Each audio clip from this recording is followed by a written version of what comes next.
I've been living in Hawaii for the past couple of years now, and though it's been amazing to be back home, to be by the beach, to have really great food and be surrounded by friendly people, but the slow pace of living has really given me a chance to kind of stop and think about my career and what I really want. Have you ever felt like you've outgrown something, but you're not really sure what to do next? Because same. So in this video, I'm going to be talking about some steps that you could take if you're thinking about switching careers. Because let's be honest, it can be really overwhelming and scary, but making the change is possible, even if you don't have everything figured out yet. So if you're feeling stuck or if you're feeling like you're ready for something new, this video is for you. So the first step is to acknowledge that a change is needed. For me, I started to notice that whenever I would tell people what I do for work and they would start to light up and be like, oh, that's cool. And I just kind of respond with, yeah, it's all right. I mean, on paper, everything looks good. It checks all of the boxes, but really the fulfillment piece was missing for me. This really hit home when I moved back to Hawaii. I thought for a while that because I lived with my folks, that I would be happier once I moved out, started to build a life with my partner, having a life of my own, but I realized that I wasn't really passionate about what I was doing anymore. And I can't even really remember the last time I felt really excited to do something or felt very proud of my accomplishments at work. And the fact that work is a place that we spend like 1/3 of our lives at was a huge wake-up call for me. If you're feeling unfulfilled or stuck too, that's okay. Acknowledging it is the first step. So once you acknowledge these feelings that have come up, you need to decide or figure out what is it that you really want. I found it helpful to kind of group the different possibilities of where I could pivot to next based off the different interests of my life. It could also be helpful for you to think about, what do you want more of? What do you want less of? What are your values? What ultimate goal do you hope to achieve with making the switch? Find a way that makes sense for you to write this all down, keep your thoughts organized. But I think the important part here is to just keep the words flowing, just to keep word vomiting anything that's coming out. And the organization and making sense of it can come later. This part of the process for me was really interesting because what started as me looking at different companies where I could do the same job, but the company was either more interesting or more in alignment with my values, it completely shifted to something completely different. I knew that I wanted to keep having the freedom that I got from a remote job, but I very much needed to find something that was also meaningful and fulfilling, and if not, mentally stimulating. So I started thinking to myself, what kind of job or career would support this lifestyle?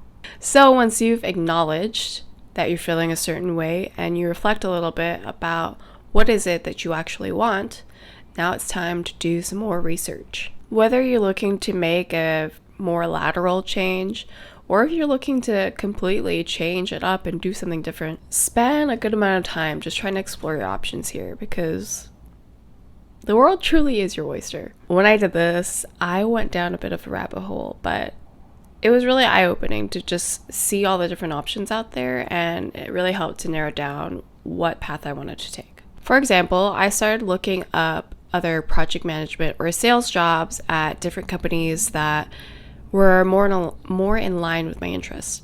But the more I collected this data on different jobs that I could fill, I started to think to myself, do I really want to be doing the same thing just at a different company? Would it really bring that fulfillment that I've been missing? This step is really crucial because it's all about gathering the information that's out there so you can make the most informed decision on either with what you should do or should not do. Once you've explored some options, now it's time to assess your current skills and find the gaps between where you are now to where you want to go. Maybe you need to learn a new skill or brush up on a current one to be able to make the switch.